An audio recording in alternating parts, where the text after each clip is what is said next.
أعوذ بالله من الشيطان الرجيم. بسم الله الرحمن الرحيم. الحمد لله رب العالمين، ثم الصلاة والسلام على سيدنا محمد وعلى آله وصحبه ومن تبعهم بإحسان إلى يوم الدين. رب اكفنا سوء بما شئت وكيف شئت إنك على ما تشاء قدير. وبعد السلام عليكم ورحمة الله وبركاته. Ambe an la jabaga belajilen fo kan an lamɛbaga belajilen fo Actuel Media plateau sanfɛ ka bɛn bi tarata ma le 2 juin 2020 n'o bɛ bɛn selicini kalo tile 11 san 1441 hijira sana. Bi an bɛ an ka émission kɔnɔ n'o ye l'islam et la société. Émission min bɛ tɛmɛ Actuel Media plateau sanfɛ mardi o mardi ka daminɛ 17h ka taa bila 18h la. O la bi ni ye émission tako 17nan ye walima tako fɔlɔ seli cini kɔfɛ. O la an b'a ɲini Ala fɛ Ala k'an ka sanw caya, Ala k'an ka san hɛrɛ caya, ka kɛ an si ma ɲɛna, an kɛnɛma ɲɛna, an masatigi ɲɛna, an musotigi ɲɛna, an dentigi ɲɛna, san caman Ala k'o yira an na, ka yafa an ka jurumu ma, ka hinɛ tabaw la, ka yafa k'u ma, k'u dayɔrɔ suma, k'an yɛrɛ ɲa k'an ta don kɔnɔ, an ka taa u sɔrɔ yen, an malolen kana s'u ma, an kana t'u malolen sɔrɔ.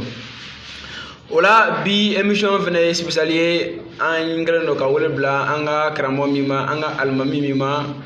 o fɛnɛ ye Imam Isa Sangare. I n'a fɔ a b'a kalama cogo min na ne yɛrɛ ye Isa Sangare. Donc o b'a yira ko bi émission in Ala sɔnna a ma a bɛna diya. Donc ne minnu bɛ fɛ k'an lajɛ olu bɛ se k'an lajɛ an ka page sanfɛ n'o ye Facebook page Actuel Media, walima an ka chaîne YouTube n'o ye Actuel Media chaîne, walima site web www.actuelmedia.net.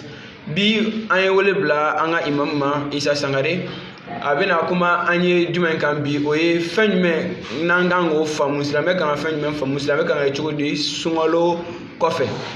Ni Ala sɔnna ma, ale tɛ mɔgɔ dogolen ye, imam don wa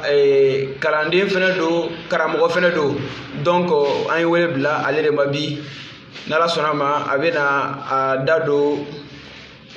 masala in na, thème in na ka walawala. An b'a fɔ imam assalamu alaikum wa rahmatullahi wa barakatuhu. Wa alaikum assalam wa rahmatullahi ta'ala wa barakatuh.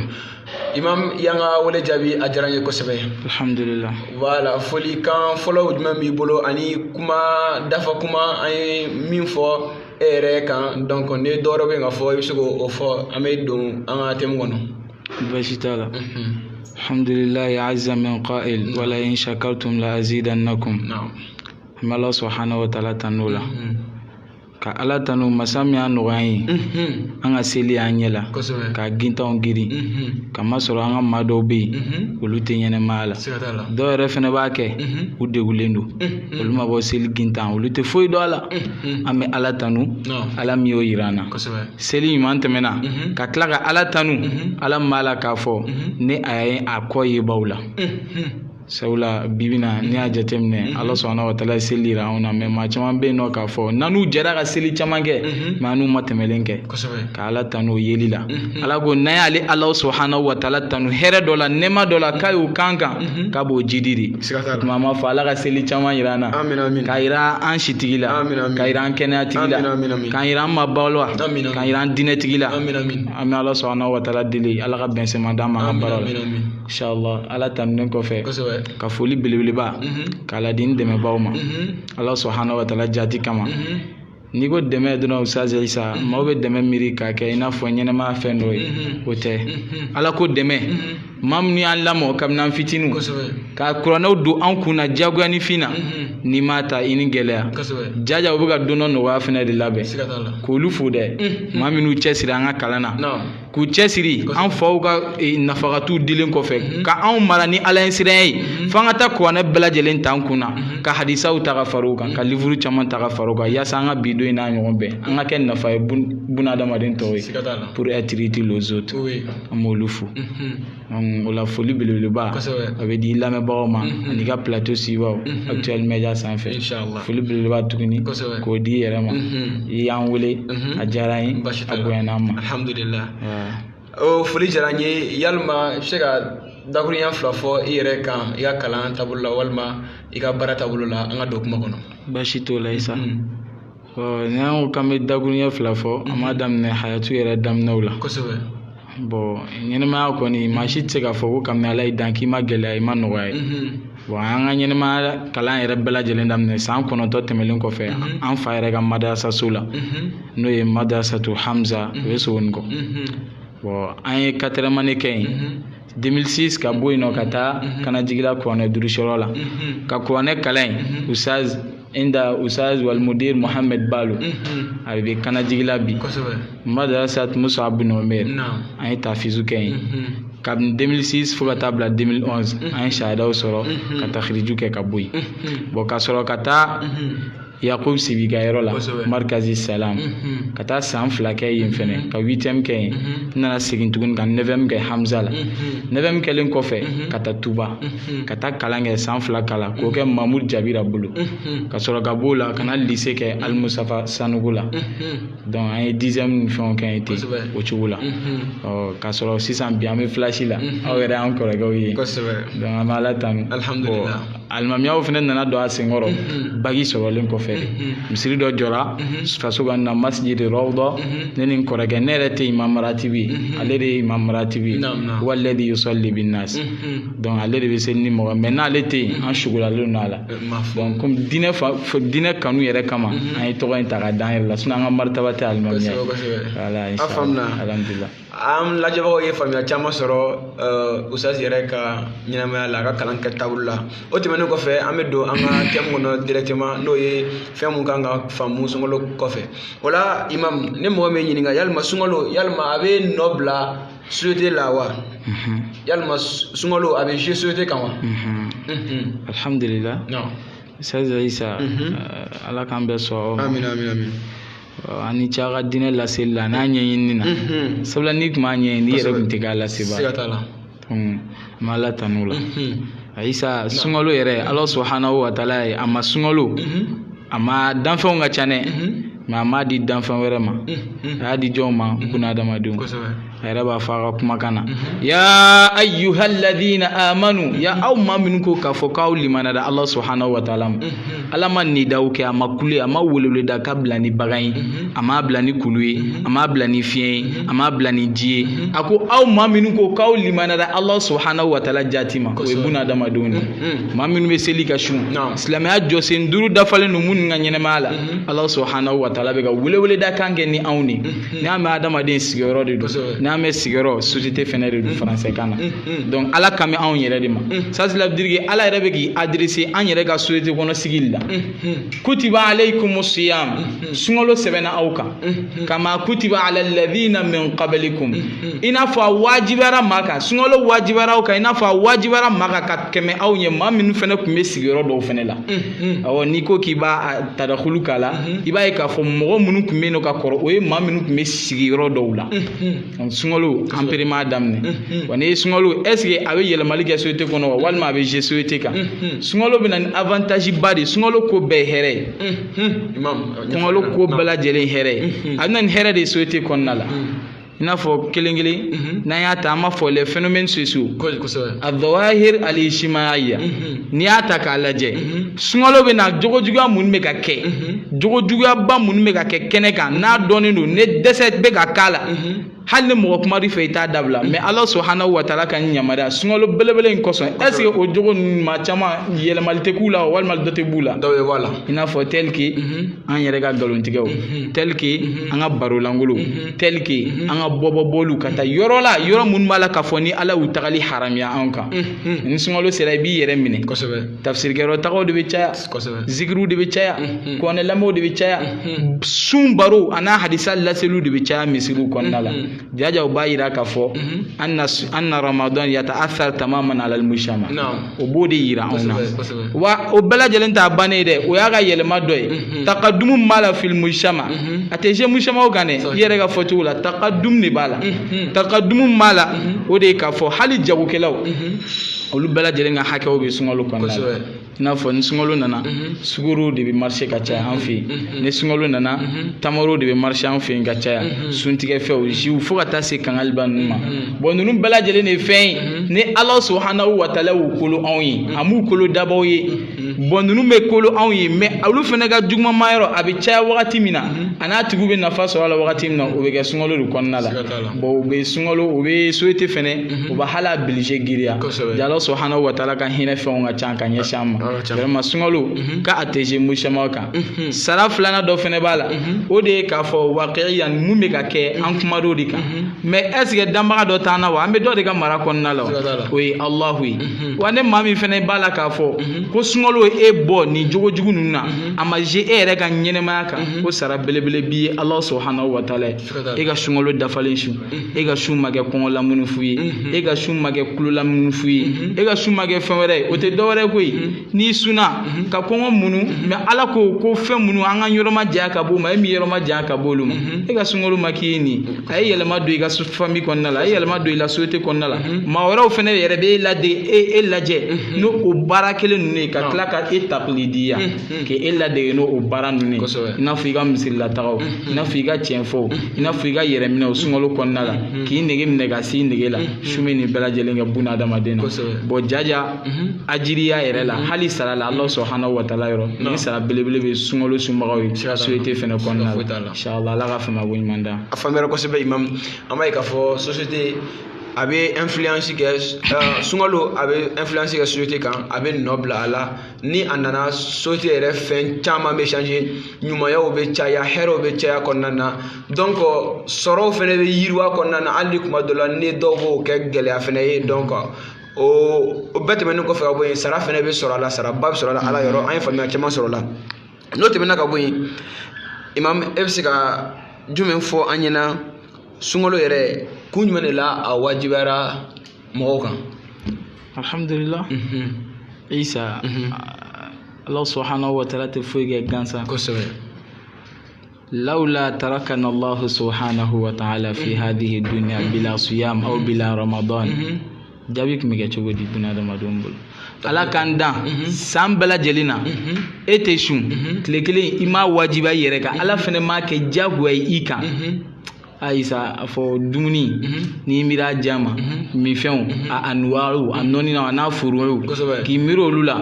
Isa k'i miiri damu na ɲɛnɛmaya la est ce que jɔn bɛ sɔn ka kalo kelen bɛɛ di Ala subhanahu wa taala ma illa almuttaqin fana kɛra Ala ye siran jɔn a kun tɛ sɔrɔ Ala ye sunkalo wajibiya anw kan de Isa k'a fɔ ko nin kɛ n'a y'i diya a kɛ tan n'a y'i diya a to yen nafila donna la Ala subhanahu wa taala a wajibiya anw kan n'i t'a kɛ dɔrɔn n ka sara dɔ bɛ o fana tɛ d'i ma walima n'i t'a kɛ dɔrɔn ijaba salibiya de bɛ segin ka bɔ Ala subhanahu wa taala ka masaya kɔrɔ kosɛbɛ Allah subhanahu wa ta'ala sunkalo kɛ anw ye la'allakum tattaqun aya in laban a b'a fɔ ya ayyuhalladhina amanu kutiba alaykumus siyam كما كتب على الذين من قبلكم لعلكم تتقون صدق الله العظيم صدق الله العظيم إسا لعلكم تتقون مفلنين إيجا كيشون جابي لعلكم تتقون الدولة أنا سير الله سبحانه وتعالى ما منهم بلا كفوني بلو تبلو وبسام بكى يعيشون على المشقة والتعب وببلو جلادك نوي بدمني سرو إيسا والله فوق يوم كلي أما دوبي هل جيكو كجلوما أنا نتايرو جام إيسا نيلا جليك كتا أني ربودو ويما إيسا يبفهم يا تما سرولا جلا بغاتو بعدين نبيا جلا بغاتو بعدين نبيا donc shun seben kuni angan wajibi emi setigi de ni be si yere koro de iki yere mine jagu ala madama ni limani ajoin amanu mufleni mais ni te limani ajoin kana ni yere mine mais jagu yere do yika la'allakum tattaqun wa ni suna adola ina sirala yede sun ni suna adola ina sirala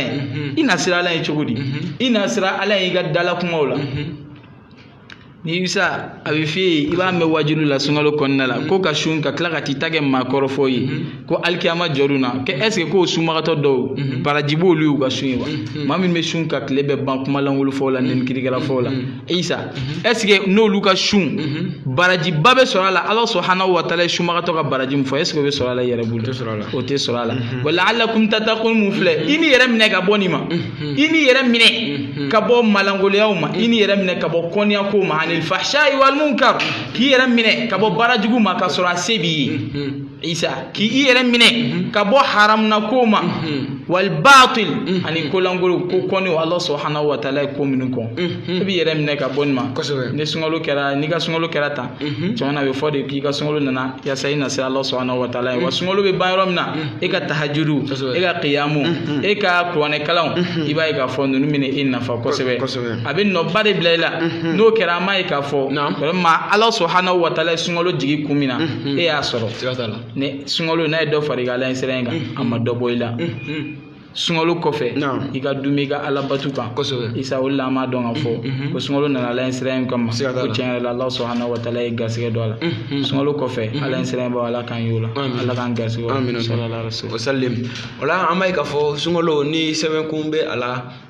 o ye imam bɔra ka min fɔ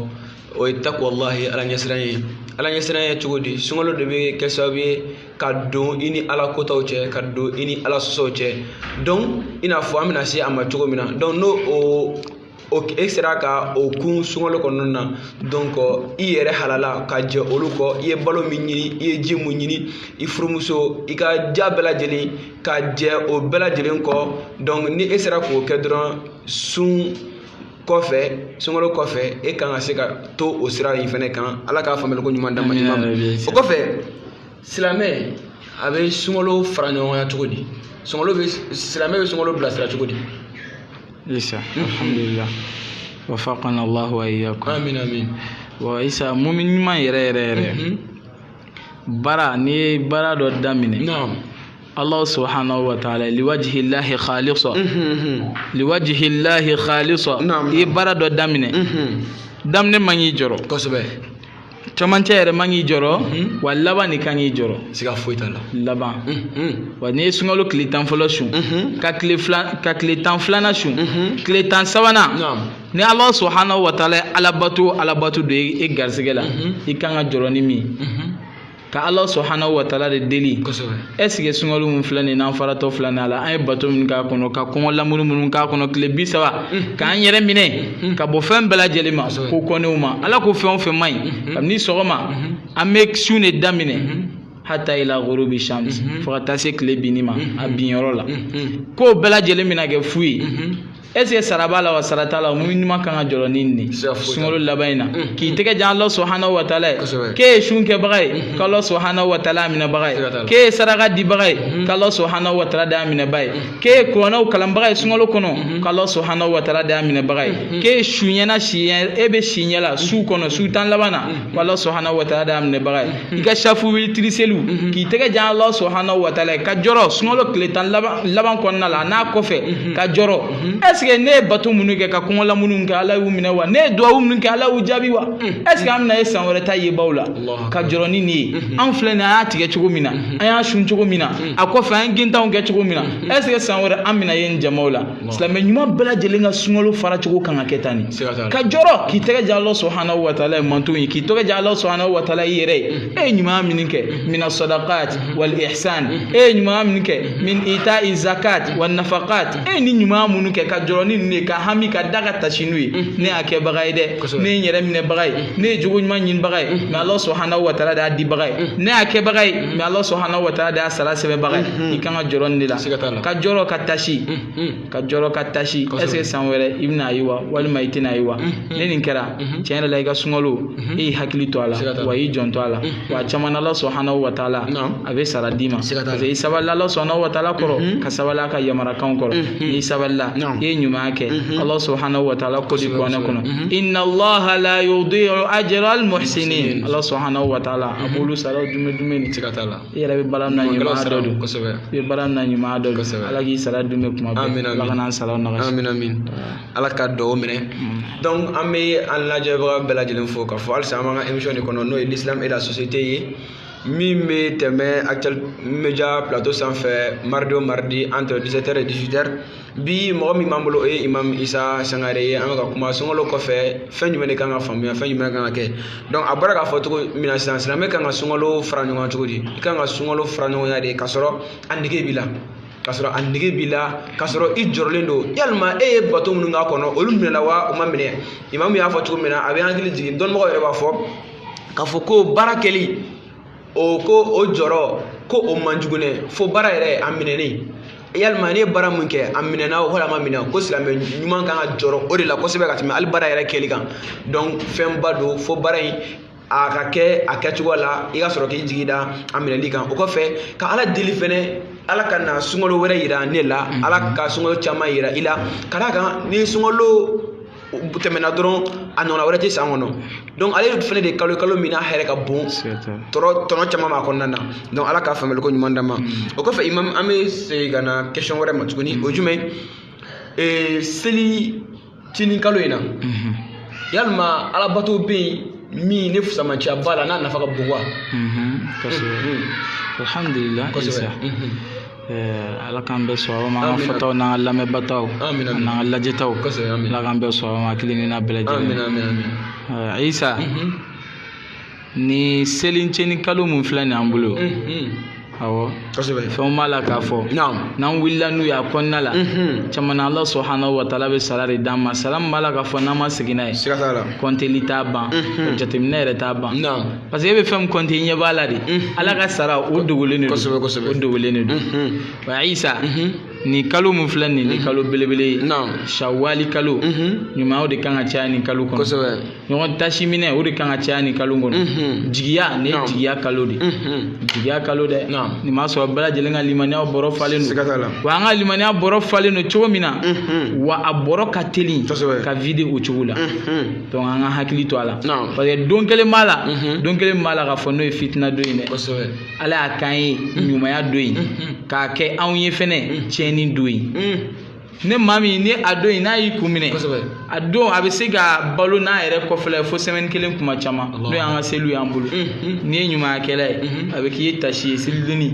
n'i yɛrɛ tɛ ɲumankɛla ye a bɛ k'i ye fɛnɛ i ka gintanw daminɛli i ka tɔɔrɔw seli buna adamaden donc Ala subhanahu wa ta'ala k'an n'o cɛ janya wa fɛn belebele b'a kɔnɔ fɛn belebele min b'a la k'a fɔ n'an dumina ka alijinɛ so dɔ bɛ Ala subhanahu wa ta'ala bolo a b'o kɛrɛnkɛrɛn ye o ye jumɛn ye kalo ye tile joli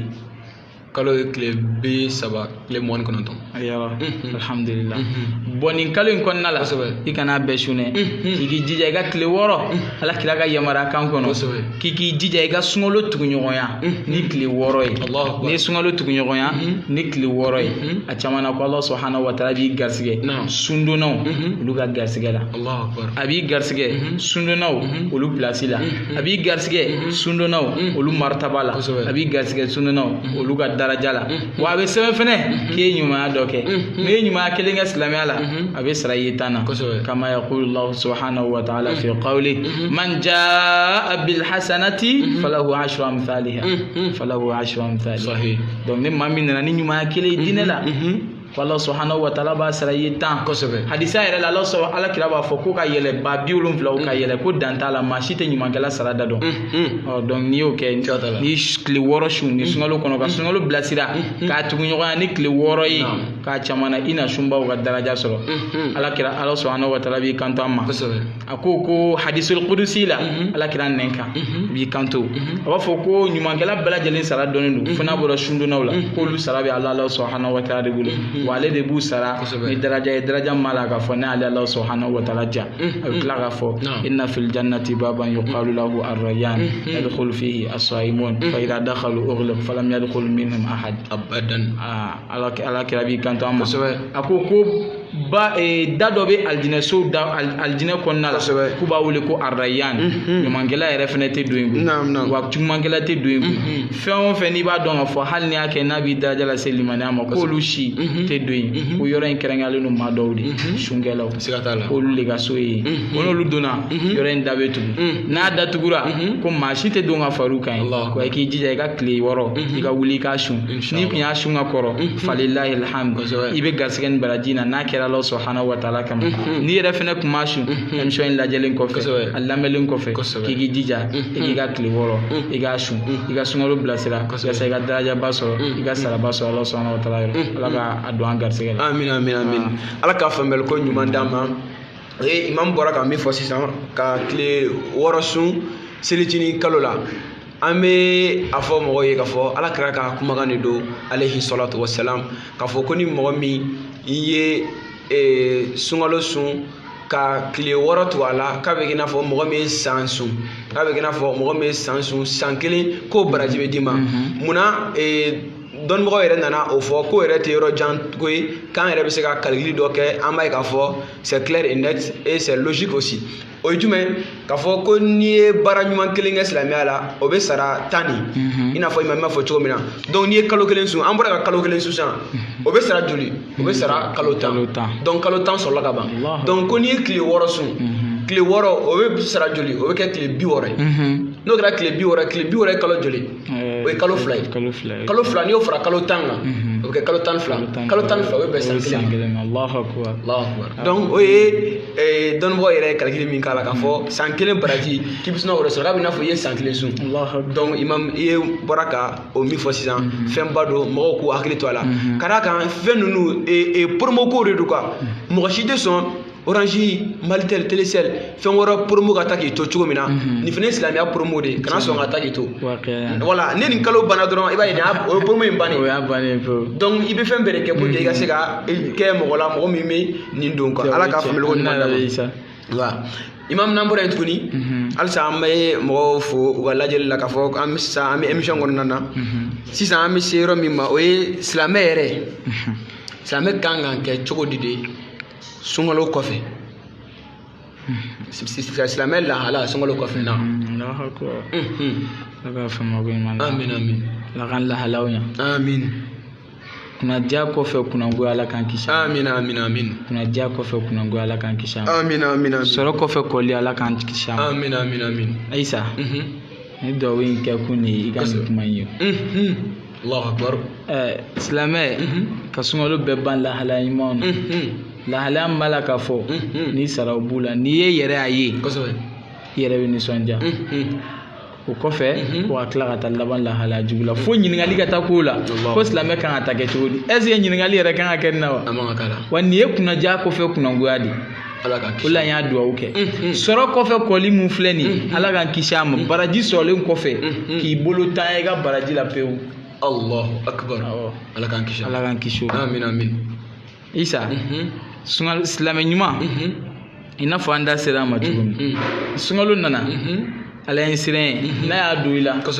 i ka misiritagaw cayara i ka yɛrɛ datuguw cayara sunkalo nana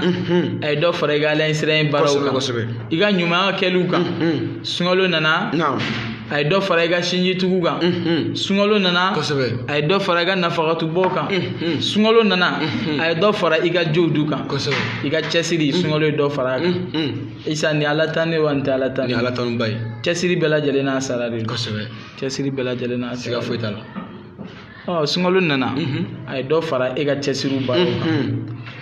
o tilala ka taa o cogo la e ma se k'o bila ni lahalaya ɲuman wɛrɛw ye koyi Isa fo lahalaya cɛjugu Allahu akbar fo maaw ka taa ɲininkali kɛ k'a lahalaya yɛrɛ kan ka kɛ di ko nin ye kunangoya de ye hada min alamatu shafa Ala k'an kisi amin amin wa silamɛ ɲuman ne sunkalo tɛmɛna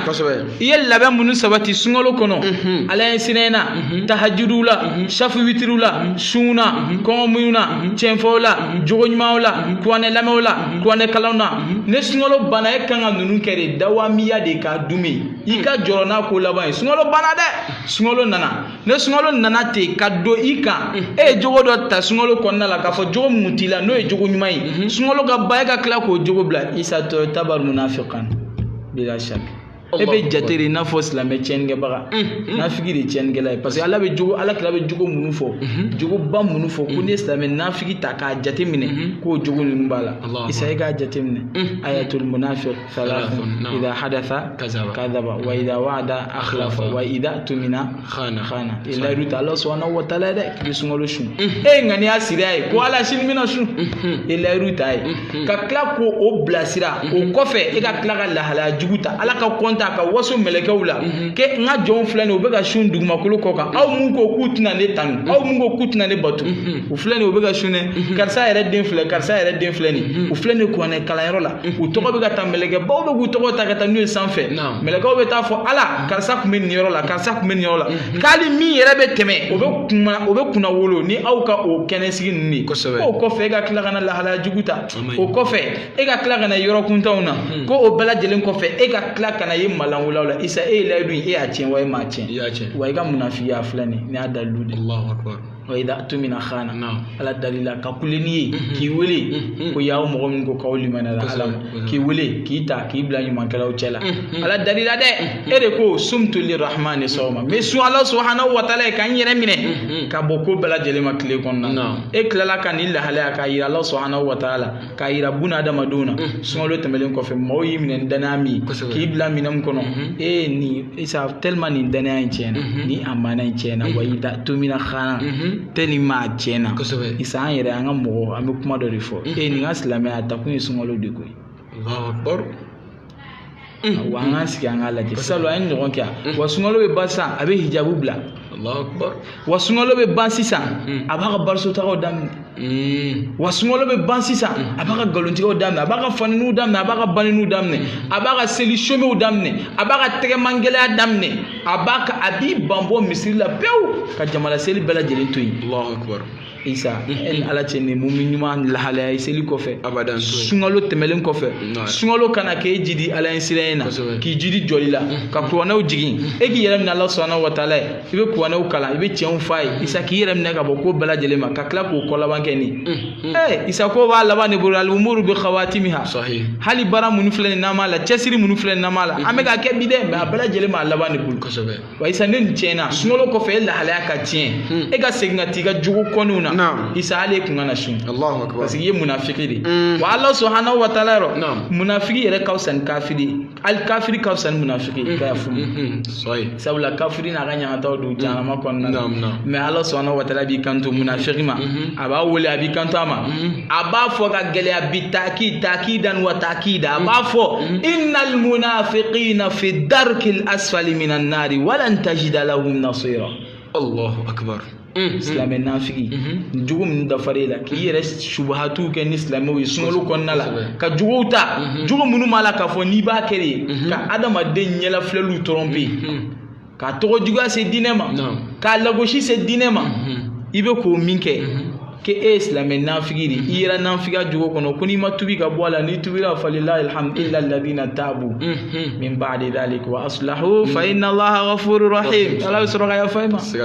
mais e yɛrɛ ka nin bɛɛ lajɛlen kɛ ni kuma bɛɛ lajɛlen lamɛnlen kɔfɛ débat in yelen bɛɛ lajɛlen kɔfɛ kumakan nin lamɛnlen bɛɛ lajɛlen kɔfɛ isa ka tila ka dumɛ n'i ka jugujuguya ye ka dumɛ n'a ye isa k'i ye silamɛ nafigi n'i sara i bɛ jahanama bɛɛ lajɛlen na jukɔrɔla kɔrɔ ko wa ko alikiyama jɔ don na jɔrɔ don tuma min na gafew bɛ ka dumuni k'i bolo ye maa dɔw jɔrɔlen don i ye ko ko kɛ maa yalfidu min qawlin illa ladayhi raqibun atid an bɛ ka ko ko kɛ a bɛɛ bɛ ka sɛbɛn an bɛ ka kuma min fɔ a bɛ ka sɛbɛn kuma fɔtaw kulonkɛtaw hali banabatɔ bi to a ka bana dilan kan e ala mun fɔ isa ninnu bɛɛ lajɛlen bɛ ka sɛbɛn ko wa k'i ka dɔn i ka kow ye sɛbɛntaw ye dɛ n'i ka lahalaya juguyara sunkalo kɔfɛ k'o ye kunangoya taamasiyɛn ye wa i kɛra lebu ye diinɛ ma i ye diinɛ tɔgɔ tiɲɛ ni cɛnni bɛɛ lajɛlen jurumu o bɛ da i kun i ye ala sɔsɔ o ka jugu nin bɛɛ ye k'a tɛ yafa sɔsɔbaga ma dɛ fo ni i yɛrɛ tubira a yɛrɛ b'o de fɔ illa alladhina tabu k'a ye k'a fɔ ala n ye fɛn minnu kɛ n tɛna segin a kan bilen k'i sigi k'i tɛgɛ jan ala ye ne de tun bɛ nin kɛ wa ne de kun bɛ nin kɛ ka sunkalo tɛmɛna dɔrɔn tile kelen ka bali ka taa manamana ko kɛ ko seli sunkalo tɛmɛna dɔrɔn ka gintan ka fɛn dɔw ta ka ɲagami a la minnu b'a la k'a fɔ n'olu ye kafira fɛnw ye diinɛ ma jɛn'a ye an ka taa fɛn dɔ tɛ Allah subhanahu wa ta'ala kɔnɔyali kɛ ka bɔ a ma fo ka tila ka ye nin baw la nin baara nin na Isa a k'i yɔrɔ ma jan ka bɔ nin na dɛ ko n'o kɛra i ka sunkalo a bɛ kɛ ye kunangoya de wa i ma sara foyi t'a la parce que a bɛ kɛ munafiku ka baara de munafiku ka baara dun bɛ i n'a fɔ k'a fɔ Isa u ka baara bɛɛ lajɛlen kɛ ou ka bali ka bugurijɛ ta k'a da tan k'a fiyɛ tan Isa a bɛɛ lajɛlen bɛ kɛ cogo di haba'an manthura a bɛ kɛ i n'a fɔ a ma deli ka baara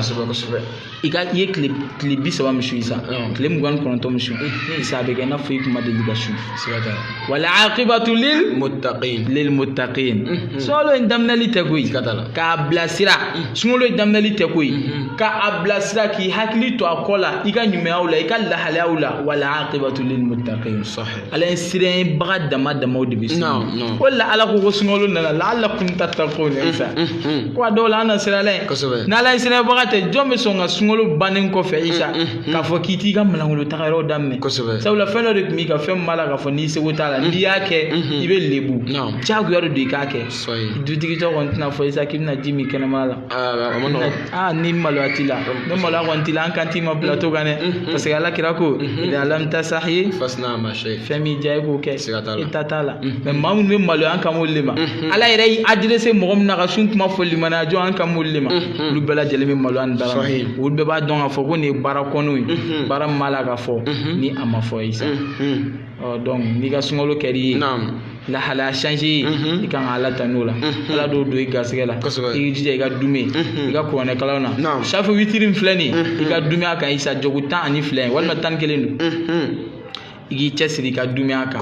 n'i dumuni kan a caman na k'i bɛna nɔ dɔw ye Isa nafila seli min filɛ nin ye su kɔnɔna la dɛnkɛbaga dɔw b'a fɔ aw yɛrɛ b'a fɔ aw min ye lɔgɔw ye ko man talaba al-ula sahira layali ne maa min n'i bɛ sanfɛla ɲini su kɔnɔ na safu witiri min filɛ nin ye ka n'a tigɛ dɛ n'i bɛ se safu kɔfɛ a jogo 3 n'i yɛrɛ seko ye ka dɔ fara a kan 7 ka taa impɛrɛw la i k'i jija a fɛ i k'i cɛsiri a fɛ ko n'i mago bɛ sankɔrɔta la k'i ka su si ɲɛ la ala welew la i ka su si ɲɛ la ala batow la ani ne bɛ taa ka su si ɲɛ la kuranɛ kalaw na sisan ninnu ye baaraw ye baara minnu b'a la k'a fɔ n'i y'a fɛn o fɛn ye sunkalo kɔnɔ ala de y'a bɛɛ lajɛlen wajibiya wa sunkalo kɔni banna dɛ sunkalo bana man kana ya'budu ramadan fa inna ramadan qad irtahala wa intaqal man kana ya'budu allaha fa inna allaha hayyun la yamut ad-dayyan la yamut ad-dayyan la yamut ilmuhu fawqa kulli shay ya'lam kha'inata al-a'yun wa ma tukhfi as-sudur ala yabala de ala ba bedone ne sunkalo nana kiye nyuma ye Isa k'i cɛsiri a fɛ i k'i cɛsiri a fɛ i k'i cɛsiri a fɛ i ka se ka dume i bɛna baara minnu kɛ ala b'i sara a la baara dogolenw baara kɛnɛkantaw ala b'i sara nin bɛɛ lajɛlen na sara dafalen na an bɛ ala subhanahu wa ta'ala deli sunkalo min filɛ nin ye n'an bɔra kɔnɔna la ala k'an sara ala sara dafalen na sara min b'a la k'a fɔ n'a a layiru ta a ka ɲumankɛlaw ye sara min b'a la k'a fɔ n'a a layiru ta jugu ɲumantigiw ye o la alakira hali alakira an bɛ segin ka na an ka kumakan na nafila seli min filɛ sabu witiri min filɛ nin alakira i b'a dɔn alakira tɛ kɔrɔmatigɛli kɛ dɛ mais alakira y'i dɛn ka don maa dɔw kun nafila seli ko in a taara Abdulayi ma a y'a bila a fɛngɛ ta ko ya Abdulayi la takun mithla fulan kana yaqumu nisfa al-layli fataraka qiyamul layl i bɛ riyadu kɔnɔna la a ko i kana sɔn ka kɛ cɛ dɔ ɲɔgɔn ye dɛ mithla fulani funɛngɛni dɔ cɛ dɔ a b'a ka zeniya la a bɛ nafilaw seli a b'a ka zeniya la a bɛ ala subhanahu wa ta'ala bato dafalen na a balila ten ka sufɛ wulili jɔ sunkalo banna ka bali ka sufɛ wulili jɔ ala kira nin de fɔ Abdulayi ma Abdulayi fana tun ye funɛngɛni a y'a yamaruya de ka kuma fɔ a ye k'a kɔri k'a yira a la k'a fɔ i kana sɔn ka kɛ ni ɲɔgɔn ye o kɔrɔ k'o tɛ maa ɲuman ye maa min b'a daminɛ k'a laban o de la ko laban o de ye ko ye an k'an cɛsiri sunkalo min filɛ n'an ye nafila seliw daminɛ a kɔnɔna la i jija i dɔgɔyalen 12 kɔfɛ i dɔgɔyalen ka kɛ 3 ye safu kɔni kɔfɛ walahi Isa n'i ye safu seli an ka misiriw la sɔrɔ a ta n'ala an fin ni safu seli b'a dɔn fɔ safu witiri maliyɛn ma safu witiri minɛ ba la Isa maliyɛn bɛ tila dɔrɔn puru minnu b'a seli so kɔnɔ bɛɛ lajɛlen ko k'u b'a seli so kɔnɔ a bɛɛ tɛ so kɔnɔ selibaga ye dɛ Isa caman bɛ sogo de sunɔgɔ yɛrɛ diya bolo so kɔnɔna la mais e mun b'a seli e min b'a jɔ ala b'e yira sunɔgɔkɛlaw de la ala bere yirula e mun ba seli ki jɔ ka su jɔ ala bi yira sunɔgɔba la isa ma ala kira filɛ ala kira kɔrɔta ni jumɛn maaw b'a fɛngɛ k'a kɛ dɔ wɛrɛ ala a yɛrɛ ka ala sira in kɔfɛ a n'a ka yɛrɛ kolo ala ye o kɔfɛ ka jugu ɲumanw ta k'i yɔrɔ ma jan ka bɔ jugu ma qiyamul layl sufɛ wuli an ba Aisha ko ala kira kisi ani nɛɛma ba ye i ka dɔn k'a fɔ ne ka mɛn ala kira ma ala ko de yaghfiru Allahu laka ma taqaddama min dhanbika wa ma ta'akhkhara ala ye nin de fɔ a ma ala yafara i ka fɛn ma i ye fɛn o fɛn kɛ ka tɛmɛ dɔw n'a fɔ ko sini dun ala tilala k'a fɔ tuguni wa ma taqaddama wa ma ta'akhkhara fɛn mun nana ani ye fɛn mun tɛmɛ a fɛn mun bɛna na o ani fɛn mun tɛmɛna n yafara bɛɛ ma i ye ala kira mɔgɔ ni ye ɲuman kɛ n yafara ni ye juguman kɛ n yafara o fɔ ala kira min ko ala kira tun bɛ jɔ de hatta tatafattara qadama n ba Aisha ka hadisa la f'a senw bɛ tɔn jiw bɛ tɔn a sen la nafila seliw bolo a sen bɛ funu awɔ an nana an ka seli nafila jogo 12 an nana o seli wagati dɔrɔn san bɛɛ wallahi Aisha i bɛ maa dɔ sɔrɔ san bɛɛ lajɛlen na waylun wa waylun a tɛ nin nafila jogo 12 seli san bɛɛ kɔnɔ illa ramadan wa ramadan akhar sunkalo ni sunkalo a ma bɔ sunkalo in na a tɛ jogo 12 wɛrɛ seli fo ka taa bila sunkalo dɔ in na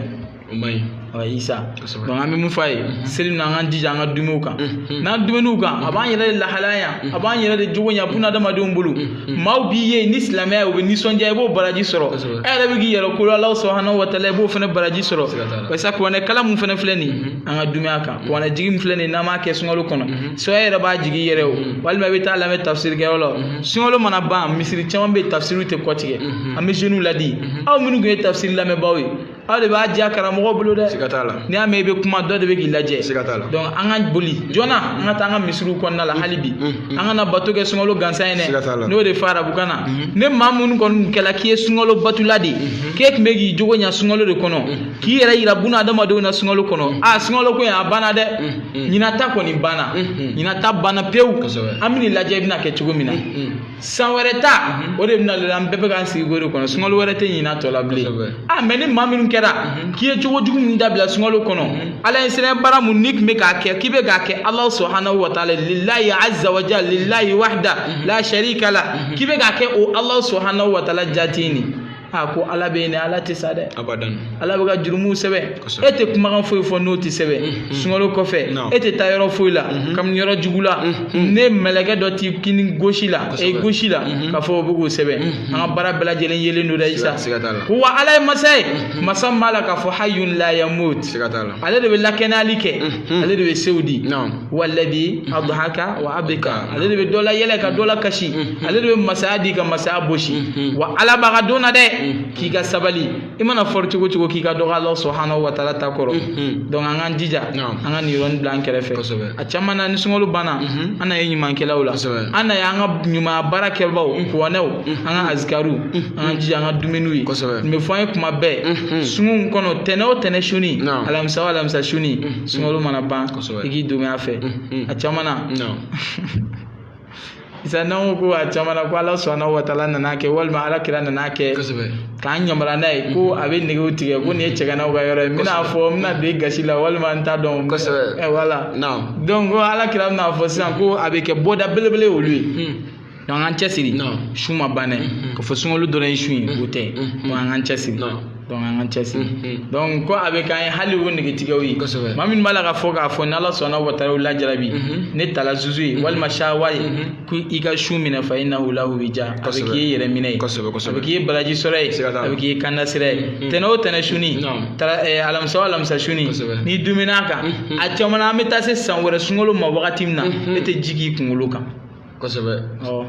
parce que e degera la ka wa Isa c'est ka san bɛɛ ban ten i ma hali tile kelen su hali arafa nin kɔfɛ dɔw t'a su an ka fɛnw bɛɛ lajɛlen bɛ tɛmɛ asura n'a ɲɔgɔn don belebelew minnu kan ka su Ala sɔnna wa taala ye Isa u t'a si su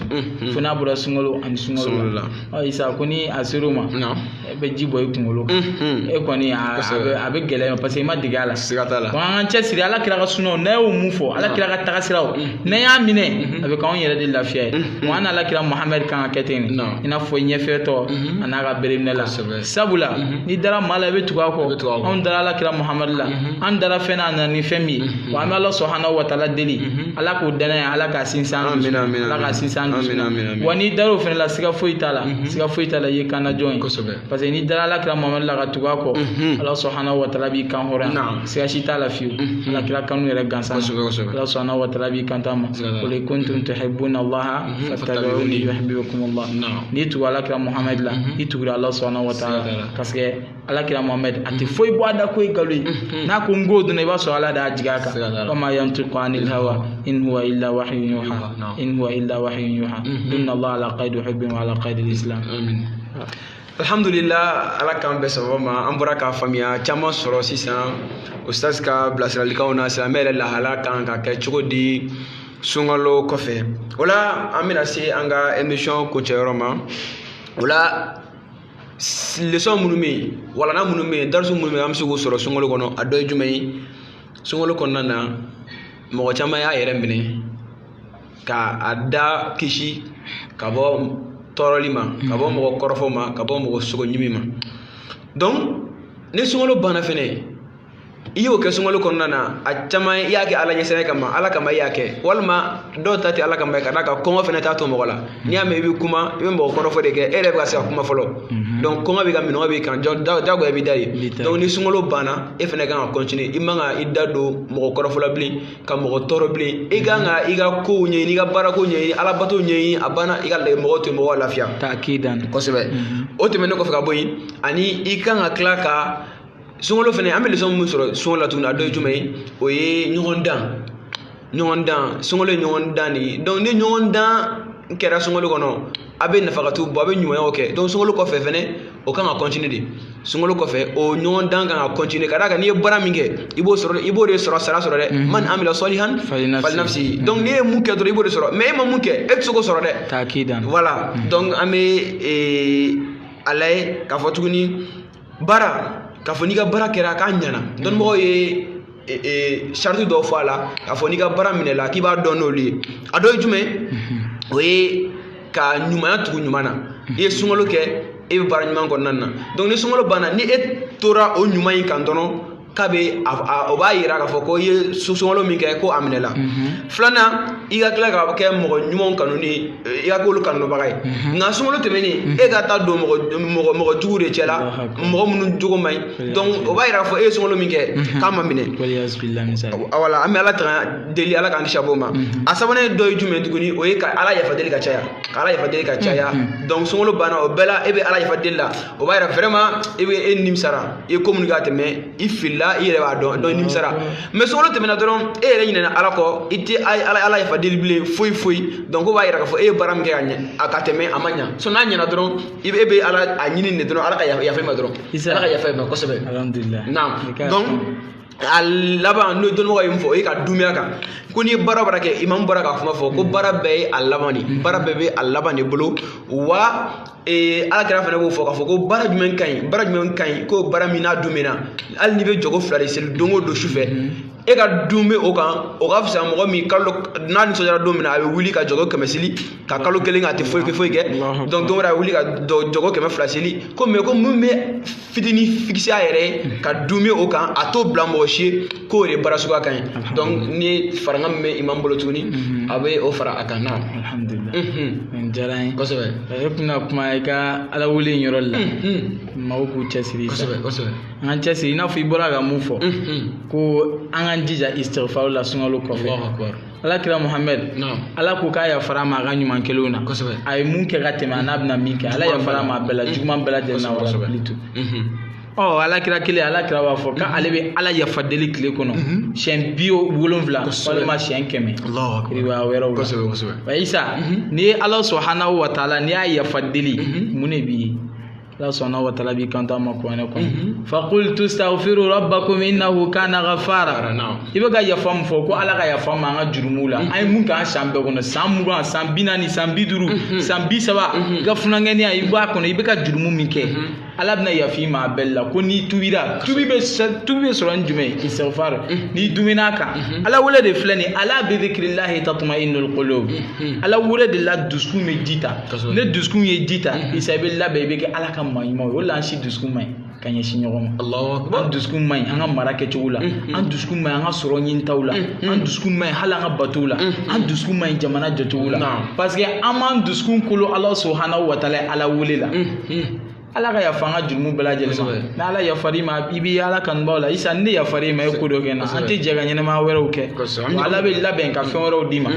o te galon kuma de Allah subhanahu wa ta'ala bi kanto ko ana kono dalilan ala hadhihi al-aya abafo yursilis samaa alaykum midrara mesane jigaw kan ni istighfaru sababu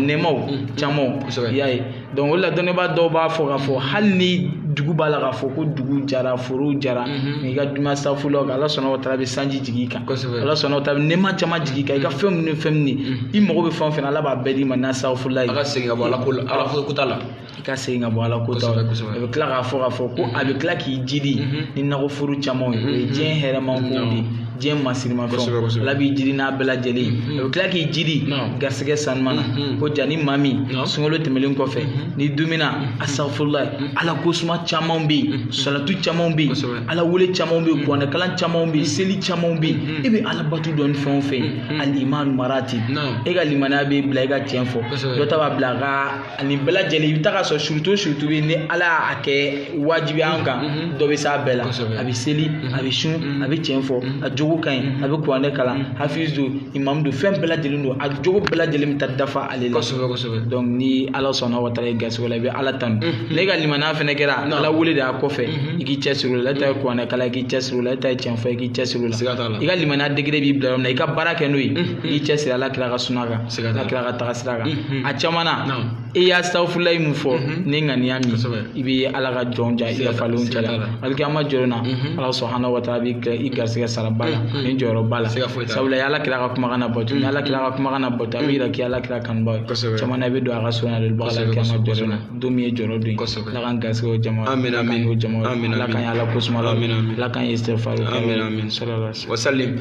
amé alla jabra bela jile fo ka fo ko abuga ka émission la jeno l'islam et la société mi mete me trata actuellement ja plateau sans fait 17h table 18h la bi anga mo wolé ko imam Isa Sangare ye nyoni anga folga lawa dama ani duawu amay ka fo an kume sungolo ko fe fenyu menga nga famuya adoy jume ka fo ni mo min ko ni ka bato ko ni ko ala bato do donc ko sungolo daba masa obey o masa donc sungolo ko ni sungolo sa on sa sungolo be ban mais no bana mo masa mi sungolo da o masa mi o te ban o te sa foi sunogo ta mi ne kuma te dingo ta mi ne kuma te sunogo ma donc o batoli kan continuer o ikeli ala kra fene ka sabi abeju mfa na ba fo tero bi na anyiniga ko aga fene fo ale yana islam ala te dan fe wore nyiniga bila te foi ate foi ke akofe bila ba fo don amantu billahi summa istaqim ko da Allah dole igi kle ko redi ega to ala bato kan dron ega to ala ko kan dron ala kra isra mun fo ega to kan dron ko ni to kan dron abana o bara bani o ala kra ko minke o ke ala kra ko minga na ke igo to ala ko ke ega minke ko ke ala ko ki aminto ko to ko bara be bane o ya conclusion o ya resume ka dima wala ko na fene ko no aya wore be nduna amay ka fo ko wa abudu rabbaka hatta ya'tiyakal yakin donc ki ka ala bato ko fo dangani aga nasima o dangani jume o isayadi donc fo ala bato kan continue di ala bato be continue di ara jomi ala bato ka ala bato fo ta si domina ni ala ye a ni boyla ay ni mi fiela i kana jangono abo o boyla domina i kan ala bato continue di fo odun donc ala bato te jo fengama ni sungolo bana ala bato mabba ni fon fena événement fait dans l'islam no temena ala bato teteme ibi ala bato tangi inimbila tangi i hagli bila tangi ibi yere bolo tangi ibi yere ma ibi ala bato in continue fo ata fo domina i sara ni sara fene fɛnɛ o ye bato banni e mun kɛ gido ɲinamaya la k'a sɔrɔ ni b'i la i bɛ t'o sara de sɔrɔ saya kɔfɛ ala k'a faamuyali ko ɲuman d'an ma an bɛ kuma di imam ma folikan laban min b'a bolo ani duwawu an ka bɔ émission kɔnɔna na alhamdulillah folikan laban b'an bolo kosɛbɛ an lajɛbagaw fo ka lamɛnbagaw fo donc Facebook sira kan kosɛbɛ ni YouTube sira kan donc ala subhanahu wa ta'ala deli an sigi ko kun y'a bɛnsema de ala ka bɛnsema ala ka don an ka baara la amin amin an ye baara minnu kɛ ala ka kɛ ala kama baara amin amin ala ka kɛ ala kama baara amin amin donc comme an bɛ émission fɛnɛ kɛnɛ kan kosɛbɛ an bɛ jigiya kɛnɛ de kan sunkalo tɛmɛna dɛ an fɛnɛ ye cɛsiri minnu k'a kɔnɔ an ka jan an tɛgɛ ja ala ye ala d'an minɛ baga ala k'u minɛ ala k'an dumew kan ala k'an dumew kan ala k'an ala sɛlɛn jɔn na ala k'an ala sɛlɛn jɔn na donc baara minnu n'a bɛ k'a kɛ nin yarabi ala sɔnna o taala k'a dume ala k'a dume k'an ye san wɛrɛ ta kɛbagaw la k'an ye san wɛrɛ ta kɛbagaw la ka foli di yɛrɛ ma hali sisan ala k'i bolo mɛn ala k'i bolo mɛn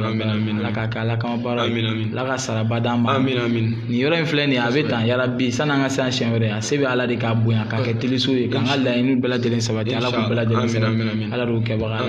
ala d'o kɛbaga ala k'o kɛ foli kɔni a bɛ an faw ye an fa minnu ɲɛ b'an na an'an karamɔgɔw ye